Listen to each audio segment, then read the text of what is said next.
Good morning students. देखिए हम पिछला चैप्टर एल्कोहल, फिनॉल और ईथर कंप्लीट रूप से पढ़ चुके हैं। आज हम नया चैप्टर स्टार्ट करते हैं। ऑक्सीजन युक्त क्रियात्मक समूह वाले कार्बनिक यौगिक। ऑक्सीजन युक्त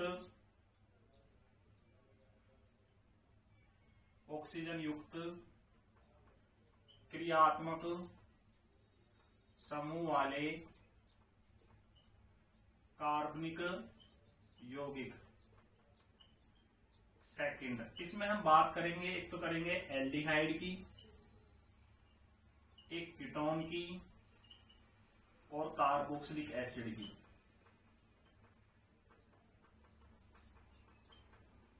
एल्डिहाइड, कीटोन और कार्बोक्सिलिक एसिड, इन दोनों को मिलाकर एल्डिहाइड और कीटोन को कहा जाता है कार्बोनिल यौगिक।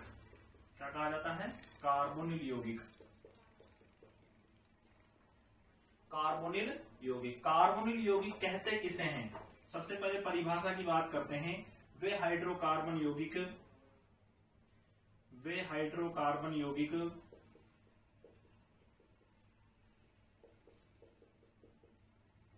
जिनमें bond C double bond O समूह उपस्थित पाया जाता हो। वे हाइड्रोकार्बन यौगिक जिनमें bond C double bond O समूह उपस्थित पाया जाता हो उन्हें कार्बोनिल यौगिक कहा जाता है। इनका संरचना सूत्र होता है CnH2nO। क्या होता है? CnH2nO। यदि N के स्थान पर 2 रख दिया जाए तो हाइड्रोजन C तो 2 हो गया, हाइड्रोजन कितने हो गए? 4 और ऑक्सीजन। कहने का अर्थ ये हो गया कि ये स्थिति हो जाएगी जैसे CH3 C double bond O के साथ H। देखो कार्बन 1 और 2, हाइड्रोजन 3 और 1 4, ठीक है। और ऑक्सीजन कार्बन और एक ऑक्सीजन, एक कार्बन ये हो गया, एक कार्बन ये हो गया, ठीक है। तो इन कार्बन यौगिकों का संरचना सूत्र क्या होता है? CnH2nO होता है। दोनों का यही सूत्र और संरचना सूत्र माना जाता है। तो कार्बोनिल यौगिकों में सबसे पहले हम बात करते हैं एल्डिहाइड की। एल्डिहाइड होता क्या है?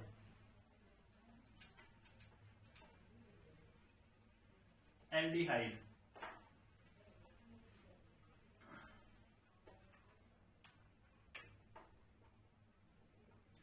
एल्डिहाइड की परिभाषा क्या होगी? वे हाइड्रोकार्बन यौगिक जिनमें कार्बोनिल समूह से एक दिशा से तो हाइड्रोजन परमाणु जुड़ा रहे और एक दिशा से एल्किल समूह जुड़ा है, या एल्किल जुड़ा रहे या एरिल समूह जुड़ा है, तो इन हाइड्रोकार्बन यौगिकों को एलिफेटिक एल्डिहाइड या एरोमेटिक एल्डिहाइड कहा जाता है। दोबारा सुन लीजिए।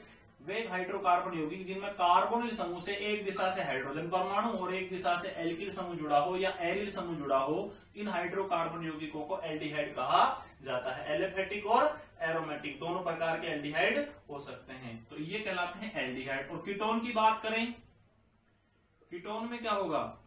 वे कार्बोनिल यौगिक C डबल बॉन्ड O जिनमें एक दिशा से तो दोनों दिशाओं से 2 समान एल्किल समूह जुड़े हुए पाए जाते हैं। 2 समान भी हो सकते हैं और अलग अलग भी हो सकते हैं।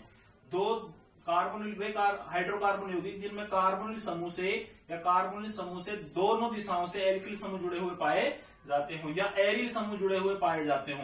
दोनों दिशाओं से एरिल समूह जुड़े हुए पाए जाते हो, उन हाइड्रोकार्बनों को क्या कहा जाता है? कीटोन कहा जाता है। अब ये कोई आवश्यक नहीं है कि 2 समान हो, असमान भी हो सकते हैं, और ये भी कोई आवश्यकता नहीं है कि एक तरफ दोनों तरफ एरिल समूह जुड़े हों या दोनों तरफ एल्किल समूह जुड़े हों। एक तरफ एरिल समूह जुड़ा हो सकता है और एक तरफ एल्किल समूह जुड़ा हो सकता है। तो इन हाइड्रोकार्बन यौगिकों को कीटोन कहा जाता है। अब इसमें सबसे पहले बात करते हैं कार्बोनिल यौगिक की संरचना, या कार्बोनिल समूह की संरचना। तो कार्बोनिल समूह की संरचना में देखते हैं क्या क्या होता है।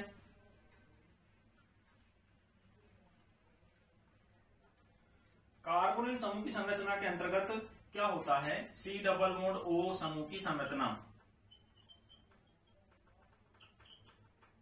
इंपॉर्टेंट भी है और बोर्ड एग्जाम में प्रश्न भी आता है। कार्बोनिल समूह की संरचना, इस कार्बोनिल समूह में देखो केंद्रीय परमाणु कार्बन होता है। कार्बन के पास एटॉमिक इलेक्ट्रॉनों की संख्या कितनी होती है? 4, ठीक है। और ऑक्सीजन के पास कितनी होती है? 2, 2s2 और 2p4। ये स्थिति होती है, 2 एटॉमिक इलेक्ट्रॉन इसके पास है। तो इसमें कार्बन परमाणु को सेंटर में रखा जाता है।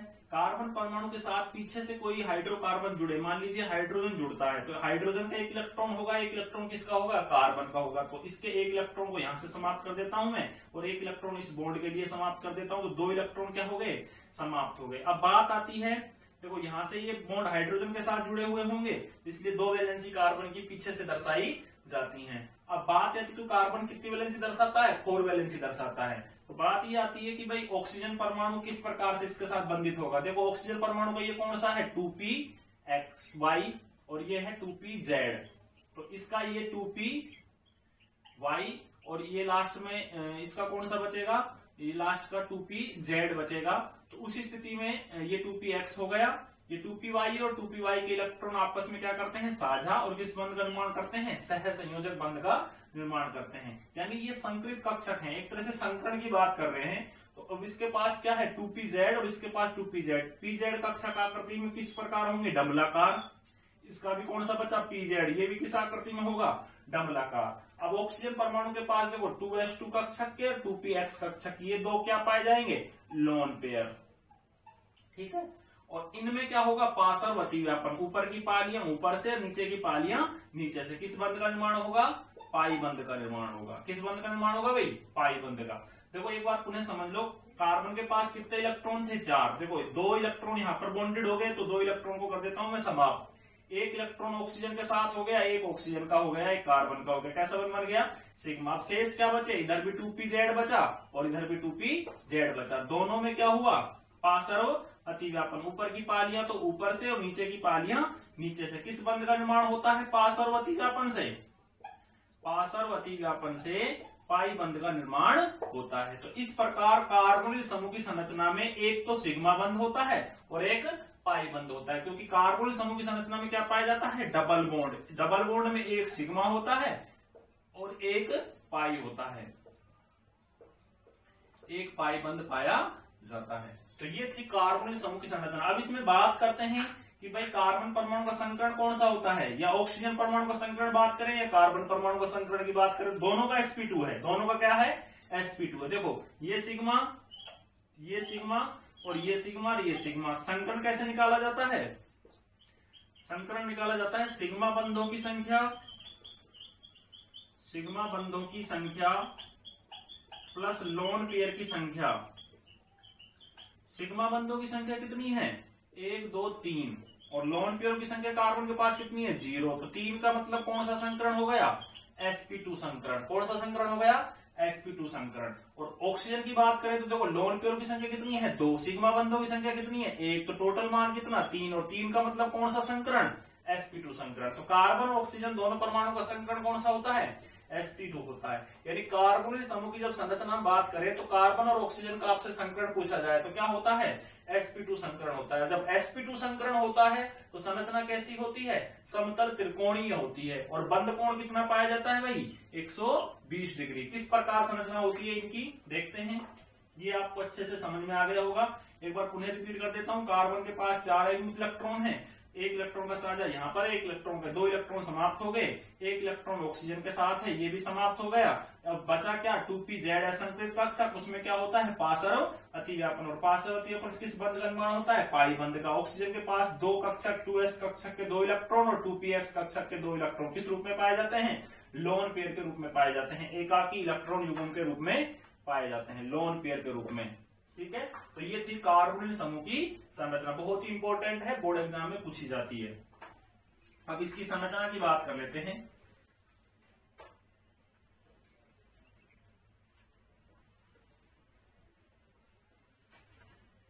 कार्बोनिल समूह की संरचना में कार्बन तथा ऑक्सीजन परमाणु के साथ ये स्थिति होती है, डबल बॉन्ड के रूप में। इस पर क्या पाए जाते हैं, लोन पेयर। तो ये स्थिति अगर इसको इस प्रकार मिला दिया जाए, इस प्रकार, तो एक त्रिभुजीय संरचना निकल कर आती है। कैसी संरचना, त्रिभुजीय। तो इसका त्रिभुजीय संरचना कौन सी होती है, समतल त्रिकोणीय, समतल त्रिकोणीय। और बॉन्ड एंगल कितना होगा, 120 डिग्री होगा। तो ये थी कार्बोनिल समूह की संरचना। अब हम बात करेंगे कार्बोनिल समूह के सामान्य नाम और IUPAC नाम। देखते हैं कौन कौन से होते हैं। एक इंपॉर्टेंट चीज और बता देता हूं मैं आपको। एक कार्बन को एक कार्बन को फोरम कहा जाता है, 2 कार्बन को एसिड कहा जाता है, 3 कार्बन को प्रोपियोन कहा जाता है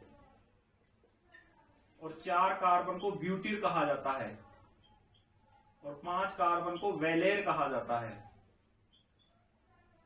एक कार्बन को फोरम कहते हैं, 2 कार्बन को एसिड कहते हैं, 3 कार्बन को प्रोपियोन कहते हैं, 4 कार्बन को ब्यूटिल कहते हैं और 5 कार्बन को वेलेर कहते हैं। ठीक है, तो देखते हैं एल्डिहाइड। सबसे पहले एल्डिहाइड का देखते हैं, एल्डिहाइड के जर्नल नाम देते हैं, फिर उनके आईयूपीएसी नाम देखते हैं।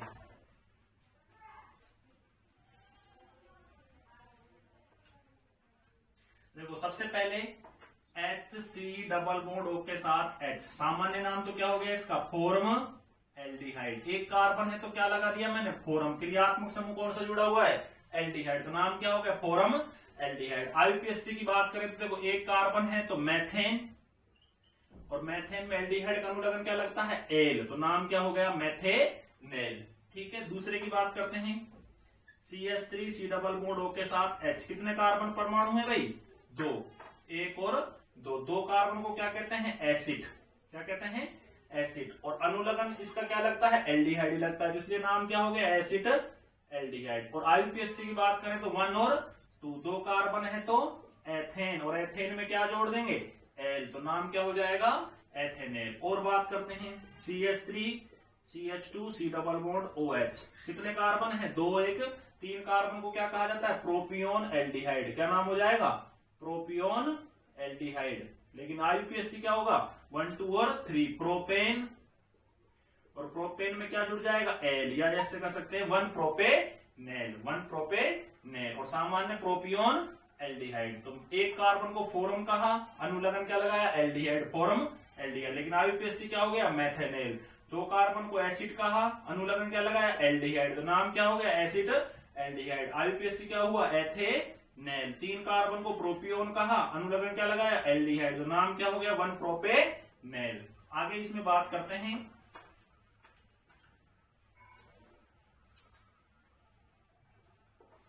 CH3 CH के साथ CH3 के साथ C डबल बॉन्ड O के साथ H। देखो संरचना कैसी है, आइसो, तो इसका नाम हो जाएगा आइसो, और 4 कार्बन है, 1, 2, 3 और 1, 4, iso butyl aldehyde, iso butyl aldehyde. और आईयूपीएसी नाम क्या हो जाएगा भाई इसका, 1, 2 और 3, 3 कार्बन की श्रृंखला है, तो देखो 2 पर क्या जुड़ रहा है, मैथिल, 2 क्या हो गया, मैथिल, तो 2 मैथिल, 3 कार्बन की श्रृंखला है तो प्रोपेनेल। एल्डिहाइड का अनुलग्न क्या लगाते हैं, एल, तो नाम क्या हो जाएगा, 2 मैथिल प्रोपेनेल। और सामान्य नाम क्या हो गया, आइसो ब्यूटिल एल्डिहाइड। 4 कार्बन के लिए क्या यूज में लेते हैं, ब्यूटिल को यूज में लेते हैं। और बात करते हैं CH3 CH के साथ CH3 CH2 के साथ C डबल बॉन्ड OH। देखो ये क्या है, ये एक कार्बन है, 2, 3, 4 और 5, आइसो संरचना है, तो आइसो वेलेर एल्डिहाइड, आइसो वेलेर एल्डिहाइड। और आईयूपीएसी नाम क्या हो जाएगा भाई इसका, आईयूपीएसी हो जाएगा 1, 2, 3 और 4। देखो 3 पर क्या जुड़ रहा है, मैथिल, तो 3 मैथिल। 4 कार्बन की श्रृंखला है तो ब्यूटेन, और ब्यूटेन में क्या जुड़ जाएगा, एल, तो नाम क्या हो जाएगा, 3 मैथिल ब्यूटेनेल। और बात करते हैं, देखते हैं एल्डिहाइड का।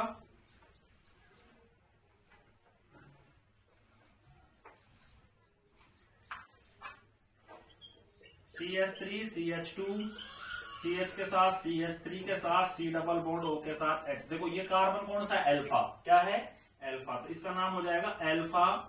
ठीक है, अल्फा के बाद क्या लगा हुआ है, मैथिल, अल्फा मैथिल, और 4 कार्बन की सीधी सीधी श्रृंखला है तो butyl, alpha Maithil butyl aldehyde. क्या नाम हो गया, alpha Maithil butyl aldehyde. IUPAC क्या हो जाएगा, 1, 2, 3 और 4। 2 पर क्या जुड़ रहा है, मैथिल, 2 पर क्या जुड़ रहा है भाई, मैथिल, और 4 कार्बन की श्रृंखला है तो ब्यूटेनेल, तो इसका नाम हो जाएगा 2 मैथिल ब्यूटेनेल। यहाँ पर ये आकर एल्डिहाइड लगभग। एक और एग्जांपल देता हूं मैं आपको, बेंजीन, बेंजीन के साथ C डबल बॉन्ड O के साथ H, या तो इसको बेंजेनेल कह दो, क्या कह दो, बेंजीन में एल जोड़ोगे क्या नाम हो जाएगा, बेंजेनेल। लेकिन मैंने आपको एक नियम बता रखा है कि बंद हाइड्रोकार्बन श्रृंखला हो चाहे बेंजीन वाले हो, उससे कोई कार्बनिक क्रियात्मक समूह जुड़ा है तो कार्ब शब्द लगाकर उस क्रियात्मक समूह का क्या लिखते हैं, नाम। तो इसका नाम हो जाएगा benzene 1 carb aldehyde, benzene 1 carb aldehyde. Clear.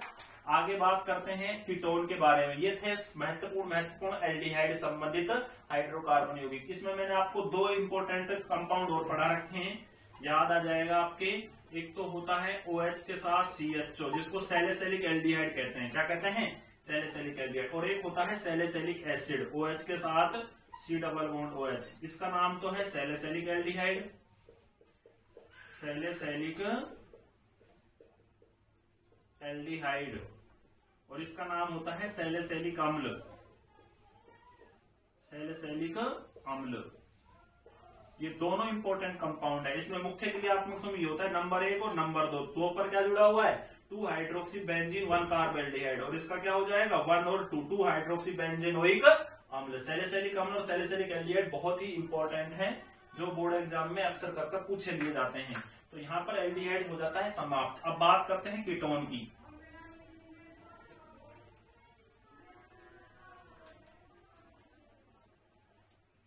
Ketone hydrocarbon में क्या होता है, RC डबल बॉन्ड OR, इसका नाम है डाई एल्किल कीटोन। क्या नाम है इसका, डाई एल्किल कीटोन। R के स्थान पर देखो CH3, C double bond O CH3, इसका नाम हो जाएगा dimethyl ketone, dimethyl ketone. और IUPAC देखो 1, 2 और 3। यहां पर देखो ये किसका काम करता है, ये बहुत ही इंपॉर्टेंट है। यहाँ पर ये मध्यवर्ती का काम करता है, बीच का काम करता है। इधर चलेंगे तो देखो कितने कार्बन है 2, और इधर चले तो कितने कार्बन है 2, बीच का काम कर रहा है। तो इधर चले तो 2, इधर चले तो 2, इसलिए इसको कहा जाता है एसीटोन। क्या कहा जाता है, एसीटोन, क्योंकि 2 कार्बन को एसिड कहा जाता है। क्या कहा जाता है, एसिड कहा जाता है, इसलिए इसका नाम हो जाता है एसीटोन। और IUPAC क्या होता है इसका, प्रोपेन 2 ऑन। क्या नाम होता है, प्रोपेन 2 ऑन। तो इसका नाम हो गया डाई एल्किल कीटोन, इसका नाम डाईमेथिल कीटोन, और डाईमेथिल कीटोन का IUPAC क्या होता है, प्रोपेन 2 ऑन। इसी प्रकार और देखते हैं C2H5, C double bond O C2H5, इसका नाम होता है die ethyl ketone, die ethyl ketone. और IUPAC क्या होता है इसका, देखो 2, 3 और 2, 5, पेंटेन 3 ऑन। नाम क्या हो गया इसका, पेंटेन 3 ऑन। क्लियर। और देखते हैं C3H7, C double bond O CH3। देखो मैथिल किससे लिखा जाता है, M से। प्रोपिल किससे लिखा जाता है, P से। तो नाम हो जाएगा इसका Maithil propyl ketone, Maithil propyl ketone. IUPAC क्या होगा 1 और 2, 2 के बाद कितने हैं यहाँ पर 3, तो कितने हो गए 5। तो इसका नाम हो जाएगा पेंटेन 2 ऑन। नाम क्या हो जाएगा, पेंटेन 2 ऑन। और इसका सामान्य नाम क्या हो गया, मैथिल प्रोपिल कीटोन। और देखते हैं इसमें example,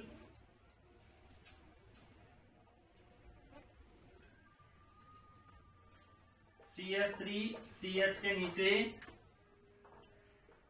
CH3, C double bond O CH3, इसका नाम हो जाएगा isopropyl Maithil ketone, isopropyl Maithil ketone. और IUPAC क्या होगा भाई, लंबी कार्बन श्रृंखला का क्या करेंगे, चेन, 1, 2, 3 और 1, 4, 3 Maithil butane 2 on, 3 Maithil butane 2 on. एक एग्जांपल और देखते हैं,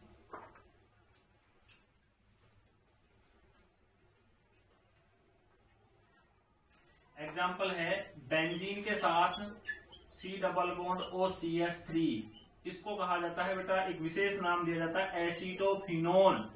क्या नाम दिया जाता है, एसीटोफिनोन, जो फ्रीडल क्राफ्ट की एसिटिलीकरण रासायनिक अभिक्रिया का उत्पाद होता है। मैंने आपको पिछले चैप्टर में भी कराया था, हेलो एल्केन और हेलो एरीन में भी, और एल्कोहल फिनोल ईथर में भी कराया था। इसका विशेष नाम दिया जाता है एसीटोफिनोल, बहुत ही इंपॉर्टेंट है। एक एग्जांपल वो देखते हैं, CH2 के साथ CHO, CH के साथ CHO, CH2 के साथ CHO। देखो अपना नियम ये कहता है लंबी कार्बन श्रृंखला का चेन 1 2 3 4 5, ठीक है, लेकिन ये बच गया तो इसको क्या माना जाएगा, प्रतिस्थापी समूह। तो नाम क्या हो जाएगा इसका, 3-4-मील। एल्डिहाइड का पूर्ण लगन क्या लगाते हैं, 4-मील। 5 कार्बन की श्रृंखला है तो पेंटेन, और 1,5-डाई-एल। या तो इसका नोमेनक्लेचर ये लिख दो आप, सही है, बिल्कुल करेक्ट है। या इसमें क्या होता है कि समान क्रियात्मक समूह का यदि अनुलगन लगाना चाहें तो एल्डिहाइड क्रियात्मक समूह समान जुड़ रहा है तो इसका नाम ये भी लिख सकते हैं, प्रोपेन 1,2,3 ट्राई कार्ब एल्डिहाइड। क्या नाम लिख सकते हैं, प्रोपेन 1,2,3 ट्राई कार्ब एल्डिहाइड। बहुत ही इंपॉर्टेंट आईपीएससी था जो मैंने आपको कराया है। तो मुझे उम्मीद है कि लगभग आपको आईपीएससी सारे सामान्य नाम और आईपीएससी नाम अच्छे से क्लियर हो रहे होंगे। अब हम बात करते हैं कार्बोनिल यौगिकों की प्रकृति कैसी होती है, तो देखते हैं।